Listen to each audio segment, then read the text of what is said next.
یوسف بن ایوب بچپن سے ہی بہت بہادر اور بہت دلیر انسان تھے۔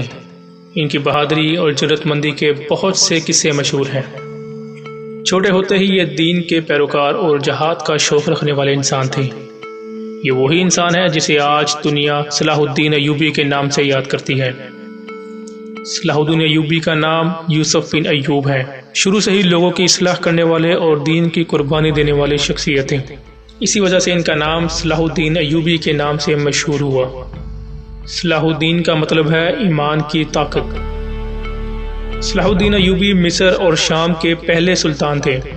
صلاح الدین ایوبی نے صلیبیوں کے خلاف مسلم قیادت قائم کی اور کہا جاتا ہے کہ بہت چھوٹی عمر میں مسلم فوج کی قیادت سنبھال لی تھی۔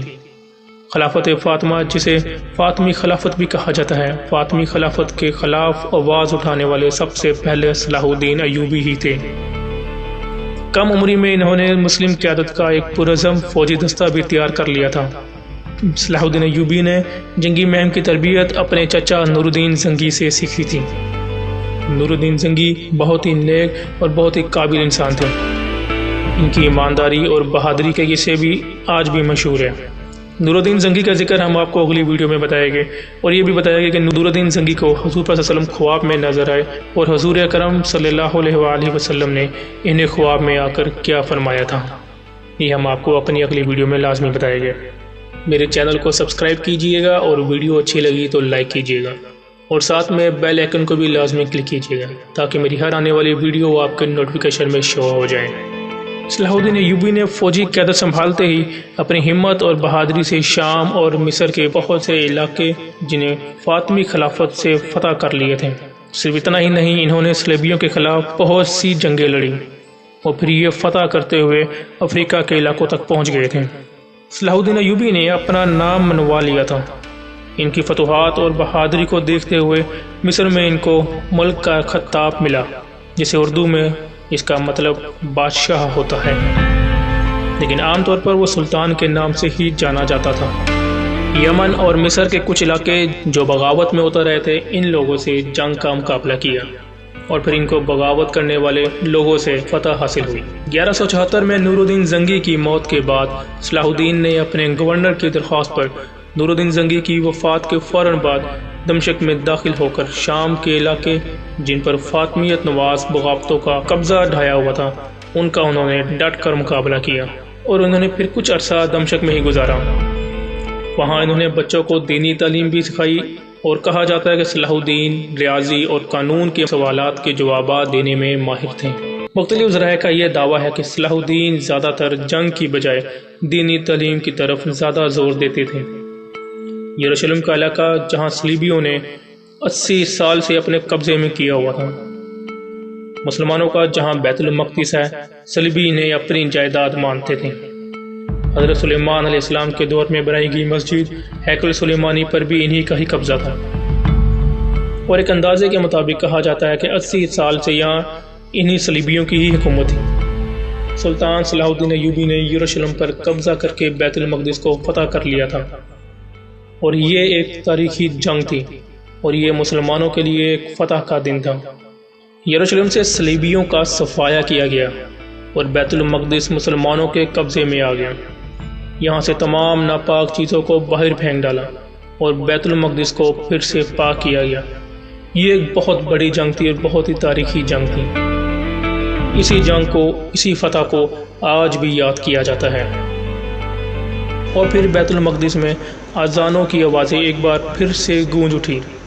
اس کے بعد جب سلطان مسجد سے باہر نکلے تو انہوں نے دیکھا کہ یروشلم کے بادشاہ کو قید کر لیا تھا، اور ساتھ میں ان کا جانشین ایک سپہ سالار بھی موجود تھا۔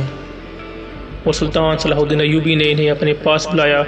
بادشاہ کے جانشین سے کہا، تمہیں مارنے کی میں نے 2 بار قسم کھائی تھی، ایک بار تب جب تم نے مدینے اور مکے پر حملہ کرنے کی کوشش کی تھی، اور دوسرا تب جب تم نے حج کے قافلے پر حملہ کر کے گستاخانہ الفاظ دہرائے تھے۔ میں نے اس ٹائم قسم کھائی تھی کہ میں تمہیں اپنے ہاتھوں سے ماروں گا۔ یہ کہہ کر سلطان صلاح الدین ایوبی نے اپنی تلوار سے اس سپہ سالار کا سر تن سے جدا کر دیا۔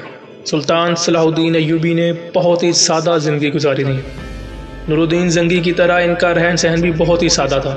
اور نہایت ہی عاجزی کے ساتھ زندگی گزارنے والے ولی اللہ تھے۔ جب بیت المقدس فتح ہوا تو انہوں نے اپنے چچا نور الدین زنگی کی خواہش کے مطابق لکڑی کا بنا ہوا ممبر جو کہ نور الدین زنگی نے اپنے لیے تیار کیا تھا، ان کی خواہش تھی کہ جب بیت المقدس فتح ہو تو انہی کے ممبر پر خطاب دیا جائے۔ چونکہ نور الدین زنگی بیت المقدس کی فتح سے پہلے ہی وفات پا چکے تھے، ان کی خواہش پہ ہی صلاح الدین ایوبی نے ان کا ممبر منگوایا اور وہ ممبر بیت المقدس پہ رکھا گیا۔ بیت المقدس ہمارا پہلا قبلہ بھی ہے اور اس بیت المقدس پہ نور الدین زنگی کا ممبر رکھ کر پہلا خطبہ دیا گیا۔ تو اس دن صلاح الدین ایوبی نے نیا ڈریس پہنا اور لوگوں کو کہا کہ آج فتح کا دن ہے، آج خوشی کا دن ہے۔ جب سلطان صلاح الدین ایوبی نے بیت المقدس کو فتح کیا تھا تو بہت سارے صلیبی جو رحم کی بھیک مانگ رہے تھے، سلطان صلاح الدین ایوبی ان کو معاف کرتے جا رہے تھے۔ یہ جہاد کی شان و شوکت کا نظارہ تھا، لیکن آج سلطان کے جاری کردہ صلیبیوں کے خلاف راستہ جہاد کو ترک کر دیا گیا ہے۔ جب سلطان کے جاری کردہ صلیبیوں کے خلاف راستہ جہاد کو ترک کر دیا گیا تو بیت المقدس پر یہودیوں کے قبضہ آ جانے کے بعد برطانوی وزیر اعظم کی یہ کہنے کی جرت ہوئی کہ بیت المقدس کو اسلام اور مسلمانوں کے قبضہ سے رہائی دلوا کر ہم مسیحوں اور یہودیوں دونوں ہی کا مشترکہ خواب تھا یا مشترکہ نصب العین تھا، لہٰذا اس کو رہا کرائے جانے پر جو خوشی ہم مسیحوں یعنی صلیبیوں کو ہوئی ہے وہ یہودیوں کی خوشی سے کسی طرح بھی کم نہیں۔ آج بیت المقدس پوچھتا ہے کہ کیا کوئی ہے جو ان صلیبیوں کی بکواسات کا جہاد کی زبان میں جواب دے سکے۔ بیت المقدس فتح ہو جانے کے بعد امام ابن الاسیر لکھتے ہیں، یہاں اسلام یوں لوٹ آیا ہے جیسے موسم بہار میں کسی سوکھی شاخ میں تر و تازگی پلٹ آئی ہو، اور یہ نشان بلند یعنی بیت المقدس کی فتح سیدنا حضرت عمر بن خطاب رضی اللہ تعالیٰ عنہ کے بعد سوائے صلاح الدین ایوبی کے کسی کا مقدر نہ بنے، اور ان کی عظمت کی سربلندی کے لیے یہی کارنامہ کافی ہے۔ سلطان صلاح الدین ایوبی نے اس کامیابی کے بعد ہر جگہ مدارس اور تعلیمی ادارے اور بہت سے فلاحی اداروں کو بھی تعمیر کروائی گئی۔